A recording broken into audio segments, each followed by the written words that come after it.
Hello everyone, I'm thrilled to welcome you to this video dedicated to the latest news on MMORPG and all types of multiplayer games in general. In this video, I have 13 news items lined up for you. For the main news, we'll talk about New World, Guild Wars 2, Blade and Soul Heroes, Azur Promilia, and StarRupture. For the less detailed updates, I'll cover Mortal Online 2, Loaders, Hunter x Hunter, Nen X Impact, Blue Protocol Star Resonance, Black Stigma, Civilization 6, and Riot Games MMORPG.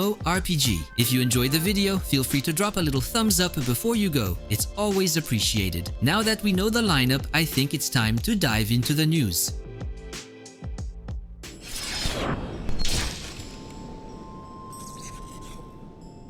Let's take a look at some news this week about the game New World Aeternum, a game developed and published by Amazon Games. The game is available on PC, PlayStation 5, and Xbox Series. We now know the release date for the next and new season. This new season, the 9th, is called Season of the Banner. It will begin on July 29th. As usual, a new season means new content. Season 9 marks the arrival of the PvP game mode Capture the Flag. This mode will feature 2 different maps at launch. The PvP arena will also receive a new map. The free-for-all PvP mode, on the other hand, will undergo some changes. As a reminder, this PvP mode takes place in an open world area of the game. The goal of this zone was to offer solo PvP without the ability to group up, hence the name Free-for-all. Changes will be made to ensure the solitary nature of the zone. The studio is adding an anti-group curse. If you stay too close to other players in the free-for-all mode, you will start to accumulate a debuff that reduces the damage you deal and increases the damage you take. Expect improvements to the rewards as well. New artifact quality equipment will be added and some will be modified. I'm displaying the list of artifacts for this new season on your screen. Various events are also planned during this 9th season. Note that seasonal servers will not return during Season 9,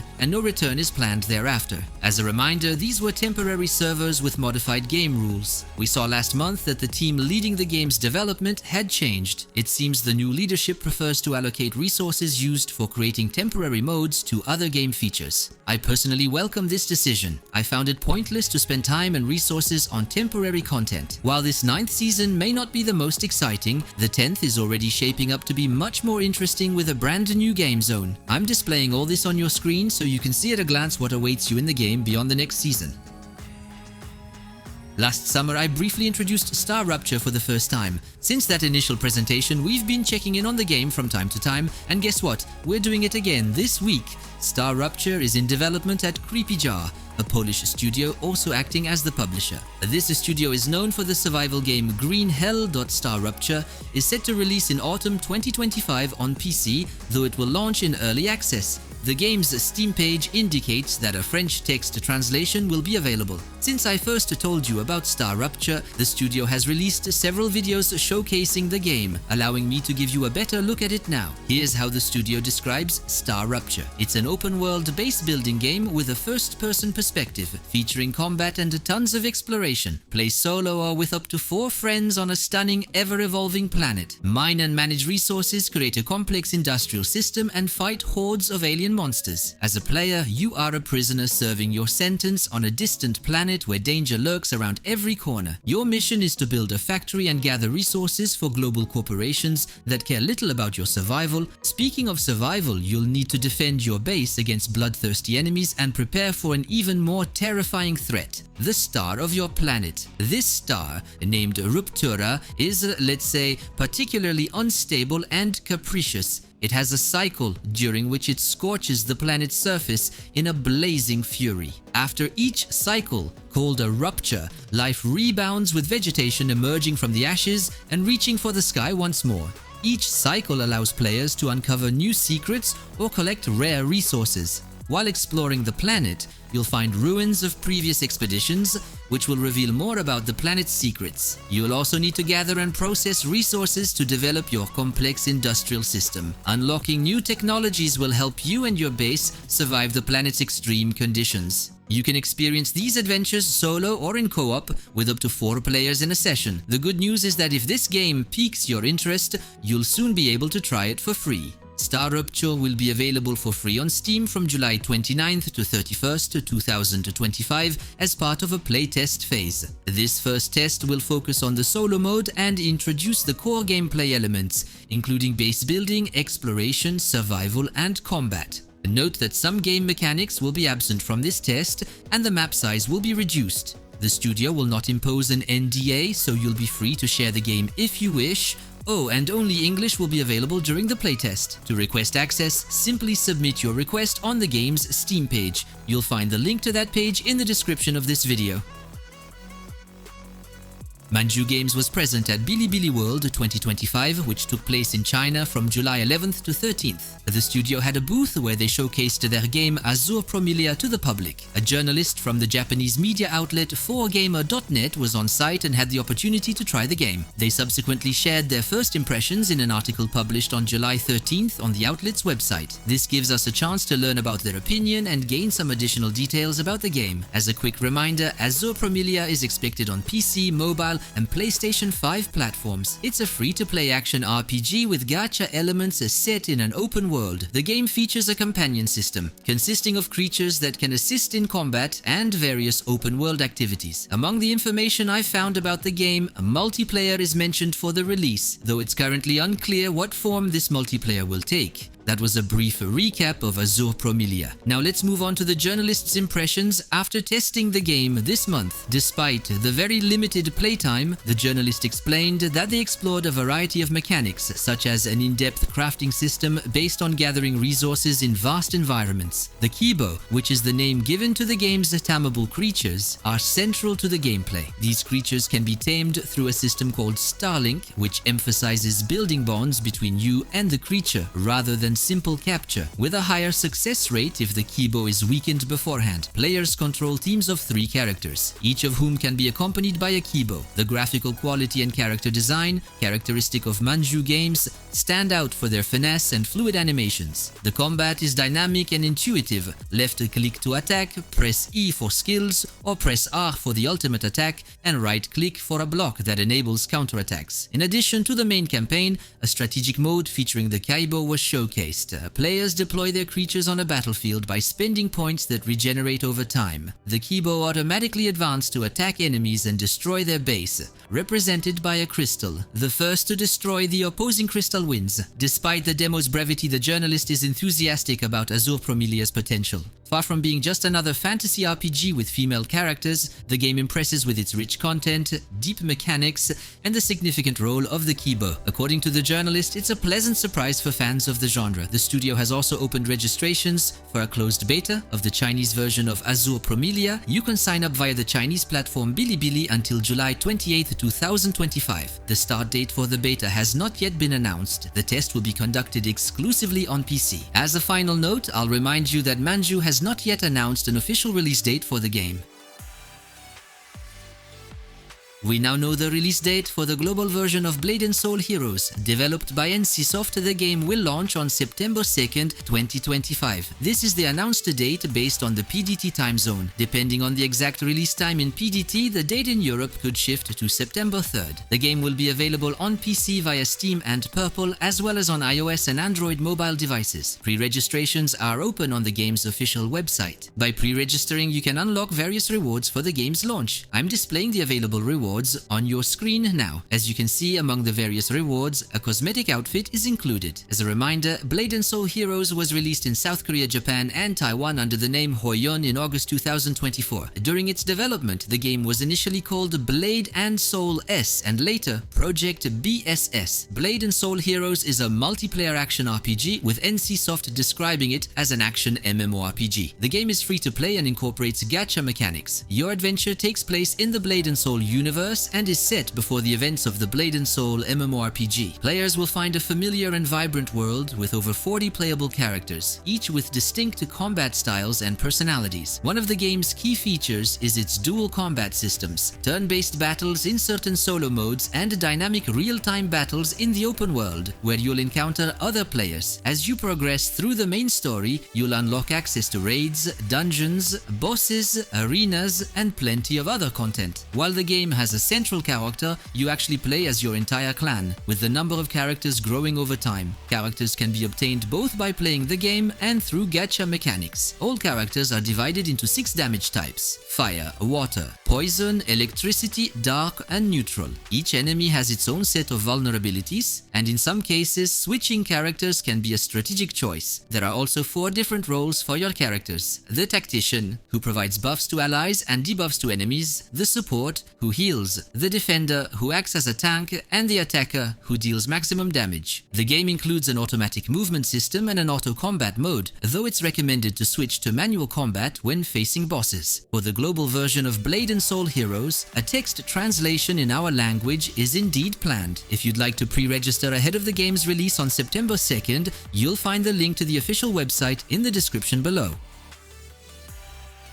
On Tuesday, July 15th, ArenaNet unveiled the next expansion for its MMORPG Guild Wars 2. Titled Visions of Eternity, this expansion is set to release on October 28th of this year. Like the previous 2 expansions, this one will include a year of story chapters and 3 major content updates. The announcement comes with a first trailer, which I'm showing you now. However, the trailer is short and doesn't reveal much. To avoid looping it throughout the news, I'll include some clips from the current expansion's trailer. Visions of Eternity will be the 6th expansion chronologically, but the 3rd in the new series of annual mini-expansions that began in 2023 with Secrets of the Obscure. The story takes place in a new zone called Castora, an island long thought to be inaccessible. At launch, you'll discover 2 new regions, both filled with magical energies and strange creatures. 2 additional maps will be added as the story progresses over the year. This expansion will also mark the return of elite specializations for each class. For now, ArenaNet has not revealed what these new elite specializations will be. They've only provided icons representing them, leaving players' imaginations to run wild. These new specializations will not include dedicated new weapons. The studio will share more details about these specializations soon, and we'll revisit the topic then. Additionally, from August 20th to 27th, an in-game beta test week will allow players to try out all the new elite specializations. The expansion will feature an update to the mechanics of the Stigma mount. 2 new raid encounters, along with their challenge and legendary modes, will be added in the expansion's major updates next year. Additionally, a new convergence and a fractal with its challenge mode will be released in the final update of the expansion, also next year, providing players with plenty of challenges to face and overcome. Throughout the expansion and its subsequent content updates, players will be able to pursue 6 new legendary items, including 3 new weapons, a ring, an accessory, and an aqua breather. Housing is not forgotten, with a brand new guild hall map being added. The Wizard's Vault will continue to offer new seasonal rewards that players can earn by playing the expansion. New relics will provide players with even more archetype and combat ability options. There will also be new armor, weapons, recipes, emotes, and more. For now, we're at the stage of initial announcements. The studio will regularly provide more information in the future. Pre-orders are already open, starting at €24.99 for the standard edition, €49.99 for the deluxe edition, and €74.99 for the ultimate edition. I'm displaying a comparison of the different editions on your screen. If you're interested, you'll find the link to the official Guild Wars 2 website in the description below. As a reminder, you can play the base version of the game for free with no time restrictions. Alright, it's time to move on to our random news segment. As usual, in this part of the video, we'll go through various news items, getting straight to the point. Let's start with the PC MMORPG Mortal Online 2, developed and published by StarVault. As a quick reminder, this is an open-world sandbox MMORPG played from a first-person perspective. The game is heavily focused on PvP and crafting. When I say open world, it's a true open world. Dungeons are open, and even housing is integrated into the game's open world. In recent weeks, I've regularly mentioned a major upcoming update called Reckoning. The studio even describes this update as a free expansion. It introduces, among other things, a PvE invasion system with insectoid monsters, a weapon skill system, adrenaline as a combat resource, and a revamp of the territory conquest system. Well, this update is now available in Mortal Online 2. Of course, I won't go into all the details, but I'll include the patch notes link in the description. Also, Mortal Online 2 is on sale until July 21st. You can grab the game for just €13.59. If this deal interests you, you'll find the link to the game's Steam page in the description as well. Next up, Tower 5 has announced a brand new game called Loaders. Loaders is a free-to-play tactical PvP shooter in a 10 vs 10 format set in a sci-fi future. The game is announced for PC via Steam and the Epic Games Store, as well as PlayStation 5. The early access release is planned for 2025. You can request access to the next playtest on the game's Steam page. The playtest begins on July 21st, though I couldn't find an end date. If you're interested, you'll find links to the official website and the Steam page for Loaders in the description. Since July 17th, Bushiroad Games has released its new solo and multiplayer fighting game, Hunter x Hunter Nen X Impact. The game is available on PC, PlayStation 5 and Nintendo Switch. Don't expect a free-to-play title though, it's a paid game priced at €59.99 for its cheapest edition. However, a demo is available, for example, on the game's Steam page if you want to try it for free. Moving on, a quick update about the MMORPG World of Warcraft. Blizzard has confirmed its presence at Gamescom 2025, which will take place from August 20th to 24th. There will be an official presentation of the Midnight expansion, and we'll also get a chance to explore the housing system. I won't go into details, it's just Blizzard's announcement for Gamescom 2025, but if you want the schedule, I'll include the link in the description. Next, let's talk about Blue Protocol Star Resonance, the Chinese version of Blue Protocol. As a reminder, this version is developed by the Chinese studio Bokura and published by A+. Blue Protocol Star Resonance is aimed at PC and mobile platforms. I have two small updates to share about the game this week. As announced, Blue Protocol Star Resonance is now officially available in China. To play the Chinese version, you'll need a QQ or WeChat account, and unless I'm mistaken, a Chinese phone number is required to access it. Of course, as we know on this channel, there are always ways to get around this. The second piece of news concerns us Western players. Starting July 24th, our version of Blue Protocol Star Resonance will open registrations for a test phase. Be careful not to confuse this with pre-registrations for our version, which have been available for a while. This is specifically about signing up for a game test, a closed beta to be precise. The official release of the international version is still planned for 2025. Since July 24th falls on a Thursday, I'll keep you updated on my X about the opening of test registrations. As of now, while making this video, we don't have further details about the test phase for our version. South Korean studio Boldplay Games released its new game Black Stigma on July 18th. Black Stigma is a free-to-play multiplayer hero shooter launched in early access, with the early access phase expected to last about 6 months. The studio describes it as a competitive shooter, combining close quarters and ranged combat. The gameplay revolves around selecting unique characters called Masters, each with their own combat style and skill set. If you're interested, I've included the link to the Black Stigma Steam page in the description. Next, a great deal for Civilization 6, specifically the Platinum Edition, valued at €79.99. This version is being offered for free permanently on the Epic Games Store. However, you have until July 24th at 5 PM to claim it for free and keep it forever. Civilization 6 offers solo and multiplayer modes. If you want to grab your free copy of Civilization 6 Platinum Edition, you'll find the link in the description. Finally, a small update about Riot Games' MMORPG project set in the League of Legends universe. As a heads up, since there are no visuals available, I'm showing a trailer from League of Legends instead. The update comes from a job listing related to the MMORPG's development at Riot Games. For those eagerly awaiting this MMORPG, this job listing might dampen your enthusiasm. The listing is for a principal game designer, and it reveals that the MMORPG is at the stage of an innovative game concept in its earliest phase. This person will also help guide the project from prototype to pre-production. To clarify, we're not just learning that the game is in a very early stage of development. I had already mentioned that this MMORPG project was completely rebooted last year, so for those hoping the development had progressed even a little, it hasn't. It's still at the concept stage, and moving from a concept to an actual release will take many years. And that's a wrap for this news video on MMORPG and multiplayer games in general. Of course, I hope you enjoyed it. If you did, feel free to show it by giving the video as many thumbs up as possible. You can also leave a little comment in the section below, because yes, it's always appreciated. If you've just subscribed to the channel during this video, know that I'm thrilled to welcome you among us. This channel is the English version of my main French-speaking channel. I'll be sharing my news videos here in English. Thank you again for watching my very first video in English. See you soon, I hope.